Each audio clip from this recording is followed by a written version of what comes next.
नमस्कार, योग निरोग में आपका स्वागत है। मैं हूं रामवीर श्रेष्ठ। आज हम बात करेंगे आँखों की तकलीफ को लेकर, आँखों की समस्याओं को लेकर। आज हम बात करेंगे कि ये आँखें किस तरह से इनको दुरुस्त रखा जाए। ये आँखें ही हैं जिनके ऊपर कवियों ने महाकाव्य लिखा, कुदरत की सबसे बड़ी नेमत हैं। और आँखों से जो देखने का, जो पूरा का पूरा शरीर को जो संदेश देने का एक माध्यम है, प्रथम द्वार है, वो यही आँखें हैं। इन आँखों को शायद अंतिम श्वास तक दुरुस्त रखने का ईश्वर ने भी एक तरह से कुछ हमें बख्शा है। लेकिन आँखों को अगर उनकी देखभाल की जाए प्रॉपरली, तो वो आपके आखिरी दम तक आपका साथ निभा सकती हैं। मगर कैसे, हम ये जानने की कोशिश करेंगे आज के हमारे खास कार्यक्रम में, जिसका नाम है आँखों की तकलीफ।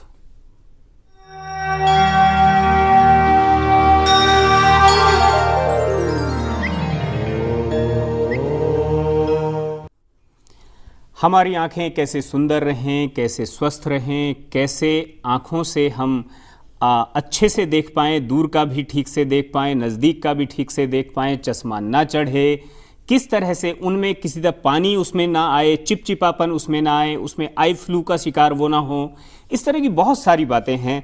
इन सभी बातों को समझने के लिए, आप तक पहुँचाने के लिए हमारे साथ आज मेहमान के तौर पर मौजूद हैं योगाचार्य आशुतोष जी। योगाचार्य जी, आपका बहुत बहुत स्वागत है लोकसभा टीवी में। सबसे पहले हम ये समझने और जानने की कोशिश करेंगे कि जो आँखों की समस्या है वो आती क्यों है, उसका लक्षण क्या है। जहाँ तक आँखों की समस्याओं का सवाल है और इसके लक्षण का और आती क्यों है, यह वायरस से भी आ सकती है, चेंज ऑफ वेदर से भी हो सकता है। जो इन्फेक्शन है वह कई कारणों से आता है, जो हम बाहर से वो चीज़ें मिलती हैं। लेकिन हमारा एक ऐसा मानना है कि रोग प्रतिरोधक क्षमता का घट जाने से भी ऐसा होता है। इसमें इसके जो लक्षण हैं, आँखों में जलन होना, कम दिखना, खुजली खारिश जैसी स्थिति का बनना, आँखें लाल हो जानी, आँखों से पानी आना या आँखों का सूखापन, एक ड्राइनेस रहना, आँखों से ज़्यादा कीचड़ का आना, यह सब इसके लक्षण है। बिल्कुल बिल्कुल, ये लक्षण तो आपने बताए, पर कारण भी कुछ होंगे। इसका कारण ऐसे देखा गया है, जो हमारा ये जंक्शन पॉइंट है, जो नासिका छिद्र है, यह जब कभी भी यदि जुकाम हो जाए तो जुकाम होने पर भी देखा जाता है कि आंखों से पानी आने लगता है। तो यह एक जंक्शन है जिसका कनेक्शन आंख, कान, नाक और मुंह से सबों का है। बिल्कुल बिल्कुल। तो यदि जुकाम की स्थिति भी हो जाए तो यह भी एक इसका कारक है। और संयमित जीवन शैली भी इसके लिए रिस्पॉन्सिबल है, जिम्मेवार है। बिल्कुल।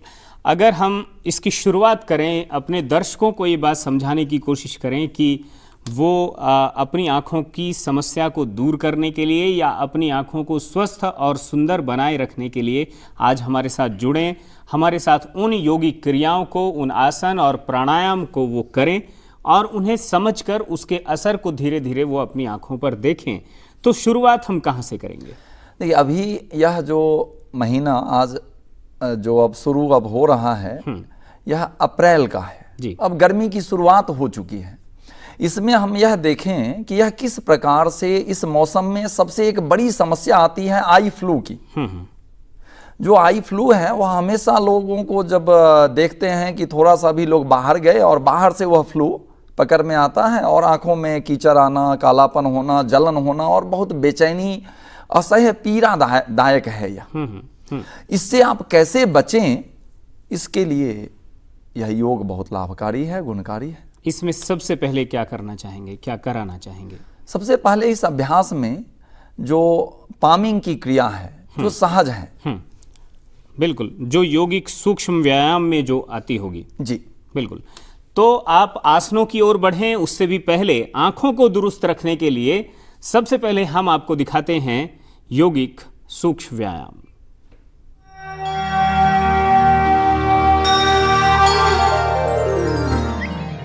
दोनों हथेली को आपस में मिला लें और इसे जोर से घर्षण करें, आपस में मलें। दोनों हथेली जब हथेली में उष्मा उत्पन्न हो जाए तो अपने दोनों बंद आंखों पर स्पर्श, इसकी गर्माहट को लें, पुनः इसे घर्षण करें, पुनः स्पर्श करें। ऐसा लगातार निरंतर 10 से 15 बार आपको करना है तो आप बच सकते हैं। यदि इस प्रकार की समस्याएं हैं तो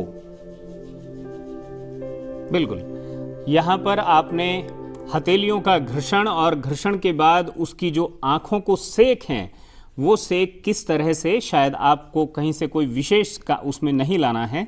आपके लिए सबसे सहज सुलभ आपके 2 हाथ हैं, उनको रगड़ना है। जब उनमें ऊष्मा और ऊर्जा उत्पन्न हो, गर्माहट पैदा हो, तो उसको धीरे से आराम से आंखों से टच करना है। लेकिन ये योगाचार्य जी ने बताया। इसके बाद हम बात करेंगे आसनों की। आसनों के द्वारा आप किस तरह से अपनी आंखों को दुरुस्त रख सकते हैं, किस तरह से उनको सुरक्षित और सुंदर रख सकते हैं।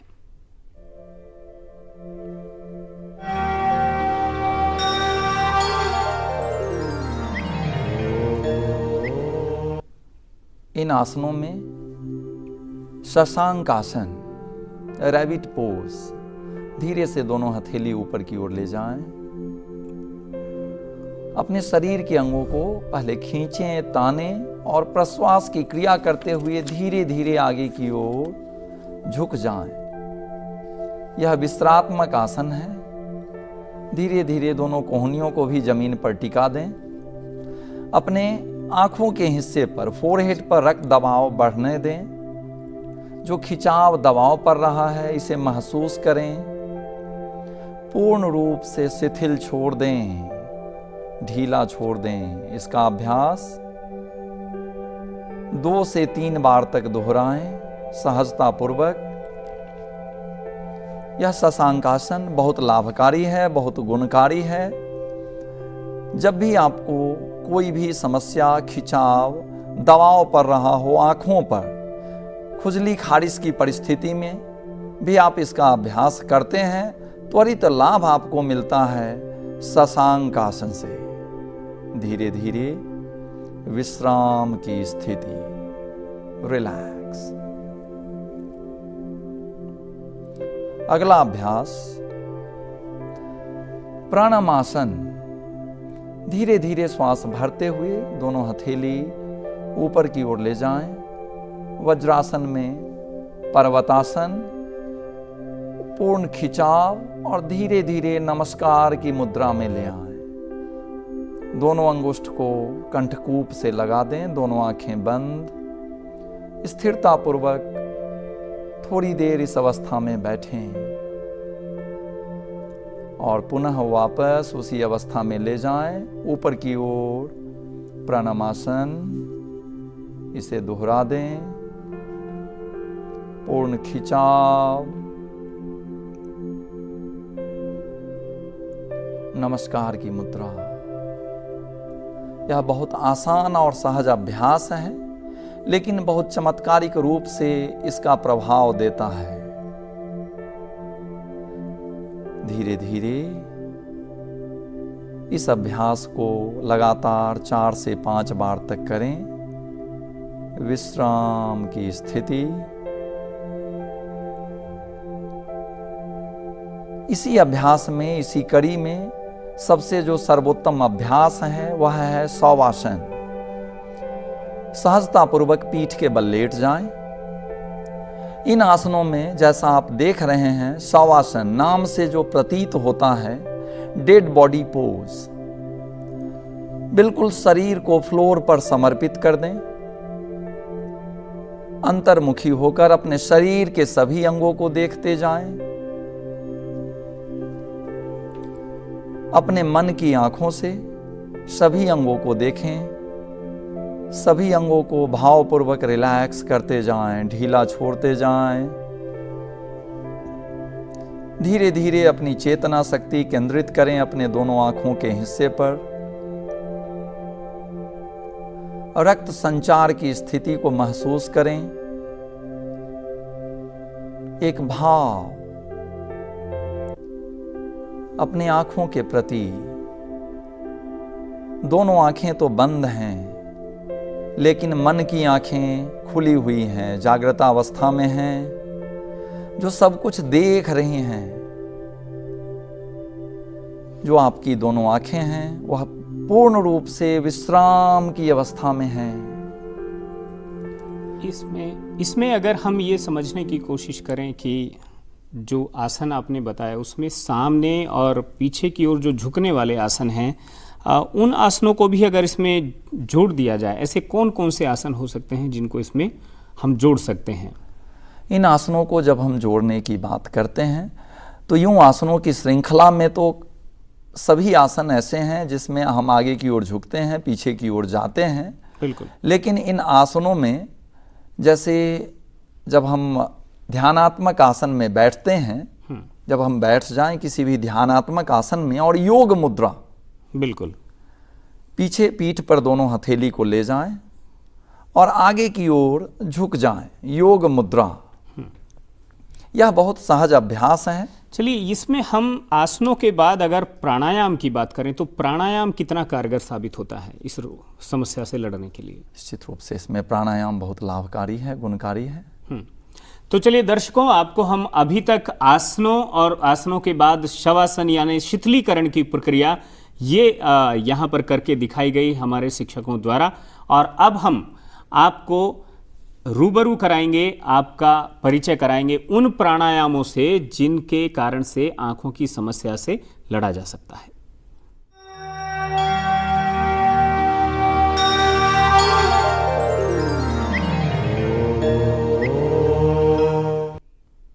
शारीरिक रूप से, मानसिक रूप से तैयार भस्त्रिका प्राणायाम के लिए धीरे धीरे मध्यम गति में भस्त्रिका प्राणायाम वेग पूर्वक वायु का पूरक और वेग पूर्वक रेचक श्वास भरते हुए अपने चेस्ट में फुलाव को महसूस करें।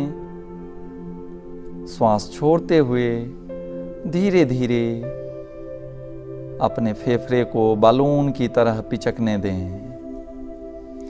इसका अभ्यास 40 से 50 बार आप रोज दिन अपने दैनिक जीवन में जोड़ लें तो आप बच सकते हैं नेत्र संबंधित बीमारियों से, या यदि कोई समस्या है तो जल्द ही आप निजात पा जाएंगे, या नहीं है तो आगे भविष्य में यह बीमारी नहीं आपको आएगी, आंखों पर चश्मा नहीं चढ़ेगा, आई फ्लू से आप बच सकते हैं यह प्राणायाम करके।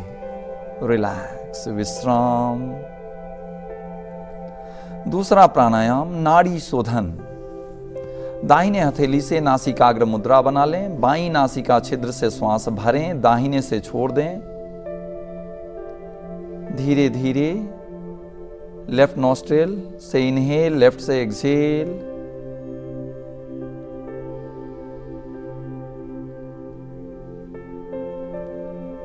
धीरे धीरे सहजतापूर्वक जो नाड़ियों में विकार है, जो अशुद्धियां हैं, जो टॉक्सिन्स हैं, यह प्राणायाम उसे बाहर निकालने का कार्य करता है। यह बहुत सहज अभ्यास है। ठीक इसी प्रकार दूसरी नासिका छिद्र से भी इसका अभ्यास करें। अपने लेफ्ट हथेली, लेफ्ट हैंड को लगा दें, थंब को नॉस्ट्रिल पर, राइट नॉस्ट्रिल से श्वास भरें और इसे धीरे धीरे छोड़ दें। ऐसा 10 से 15 बार अभ्यास करें। रिलैक्स, विश्राम। जो अगला प्राणायाम है भ्रामरी प्राणायाम, भ्रमर गुंजन। तर्जनी उंगली से अपने दोनों कान को बंद कर लें। आंखों को इस प्रकार से बंद न करें।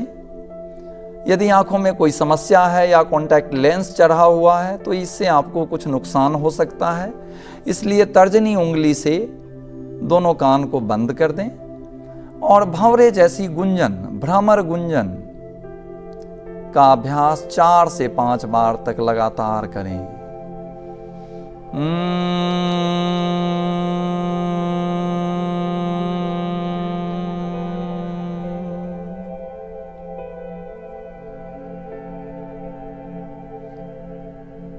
जैसा आप सुन रहे हैं, यह भ्रमर गुंजन, ऐसी ध्वनि, यह आपके आँखों को, इसके चारों ओर जो नर्वस सिस्टम है उसमें रक्त संचार की स्थिति को बहुत नियंत्रित करता है।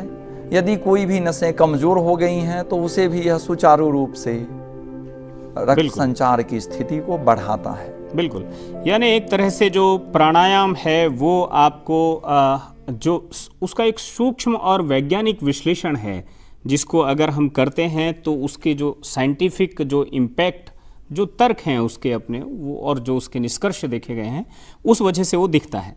हम यहाँ पर अगर इसमें आसन और प्राणायाम के बाद सूर्य नमस्कार जैसे अभ्यास को जोड़ें तो वह कितना कारगर होगा? देखिए, जैसा नाम से प्रतीत होता है सूर्य नमस्कार, सूर्य प्रतीक है ऊर्जा का और प्रकाश का।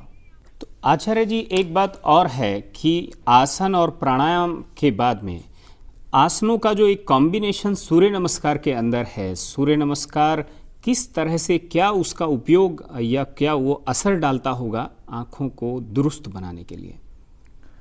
जैसा नाम से प्रतीत होता है सूर्य नमस्कार, सूर्य जो ऊर्जा एवं प्रकाश का प्रतीक है, जो हम आज देखते हैं, इसके लिए सूर्य कारक है। बिल्कुल। और इसी को बहुत रिसर्च बेस्ड तरीके से सूर्य नमस्कार की जो पद्धति जो दी गई कि जो व्यक्ति अपने दैनिक जीवन में सिर्फ सूर्य नमस्कार को जोड़ ले, वह ऊर्जावान, प्रकाशवान, उसकी आंखें हमेशा स्वस्थ रहेंगी, उसकी आंखों पर कभी चश्मा नहीं चढ़ सकता है। तो 1 मिनट में क्या हम अभी देखेंगे आपके साथ कि सूर्य नमस्कार के स्टेप्स क्या हैं, किस तरह से होता है और वो क्या असर डालता है? आइए देखते हैं सूर्य नमस्कार।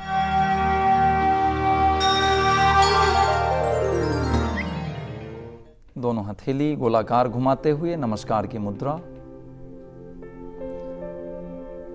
दोनों आंखें कोमलता पूर्वक बंद, मन ही मन सूर्य का नमन, सूर्य का ध्यान। अपने बंद आंखों के सामने अपने मानस पटल पर उगते हुए सूरज की लालिमा को देखें। सूर्य जो ऊर्जावान, प्रकाशवान बनाता है, जो ऊर्जा एवं प्रकाश का दिव्य प्रतीक है, स्रोत है, असीम भंडार है, ऐसे देदीप्यमान सूर्य का ध्यान करें। धीरे से सूर्य नमस्कार की दूसरी स्थिति में ले जाएं, दोनों आंखें खोल लें, श्वास भरते हुए हस्तोत्तान आसन। सूर्य नमस्कार की तीसरी अवस्था, प्रश्वास की क्रिया करते हुए पाद हस्तासन। पुनः श्वास भरते हुए चौथी अवस्था, अश्व संचालन। पुनः पांचवी अवस्था, पर्वतासन। जैसा आप देख रहे हैं, शरीर के सभी अंगों पर जो खिंचाव, दबाव, प्रभाव पड़ रहा है। छठी अवस्था, अष्टांग नमस्कार। श्वास प्रश्वास की गति सामान्य, धीरे से। सातवीं अवस्था, भुजंगासन, पर्वतासन। आठवीं अवस्था, नौवीं अवस्था, अश्व संचालन। 10वीं अवस्था, पाद हस्तासन। 11वीं, हस्तोत्तानासन। और नमस्कार की मुद्रा 12। यह सूर्य नमस्कार। बिल्कुल। तो यहाँ पर क्या ये सूर्य नमस्कार के बाद आखिर में आहार विहार, षटकर्म, सुझाव, कुछ अन्य टिप्स आप क्या कैसे कहेंगे? इसमें जो सबसे बेहतर है वह जो षटकर्म में जल नेति, तेल नेति और घृत नेति। जो जल नेति की क्रिया है या तेल नेति किसी भी कुशल योगाचार्य के निर्देशन में करें, या यदि घर में देसी गाय का घी है तो 4-4 बूंद दोनों नासिका छिद्र में प्रातःकालीन और सायंकालीन डालें। इससे भी त्वरित लाभ मिलता है नेत्र संबंधित विकारों में। यदि आंखों पर चश्मा चढ़ा हुआ है तो बच्चों का चश्मा भी उतर सकता है यदि दोनों नासिका छिद्र में देसी गाय का घी डालें तो। बिल्कुल, यानी और देसी गाय के घी के अलावा कुछ जो नेति हैं वो भी शायद आंखों पर उनका भी असर होता होगा। इसके बारे में चरणदास जी लिखते हैं, आंख कान अरु दंत को रोग न व्यापय कोय, उज्ज्वल होए नैन नित नित नेति करी सोए। एक नेति और इसके इतने सारे लाभ। बिल्कुल बिल्कुल। ठीक है, आपने जिस तरह से समीक्षा की है उसके लिए बहुत बहुत शुक्रिया। आँखों की जो समस्या है उससे लोग निजात पा सकें, आखिर में हम कोई एक सुझाव जरूर आपसे चाहेंगे। इसके लिए सबसे छोटा और सहज सा सुझाव है कि प्रातःकालीन अपने दोनों अंजलि में जल भरें और पूरे मुंह में डालें, गाल फुला लें उस जल से और अपने जल का छींटा दोनों आंखों पर मारें। ऐसा 4 से 5 बार रोज दिन आप स्वयं भी करें और सबसे करवाएं भी। और खान पान में मांसाहार का seven, fast food, junk food जिसका प्रचलन आजकल बढ़ता जा रहा है, इस पर नियंत्रण। छोटी क्लास में चश्मा भी चढ़ जा रहा है। निश्चित रूप से इसके लिए जो जिम्मेवार है वह असंयमित शैली, देर रात तक जागना और प्रातःकालीन सूर्योदय के बाद उठना। जो व्यक्ति सूर्योदय से पहले जागता है, ऐसा प्रायः देखा गया है कि उनकी आंखों पर चश्मा 9 के बराबर चढ़ता है।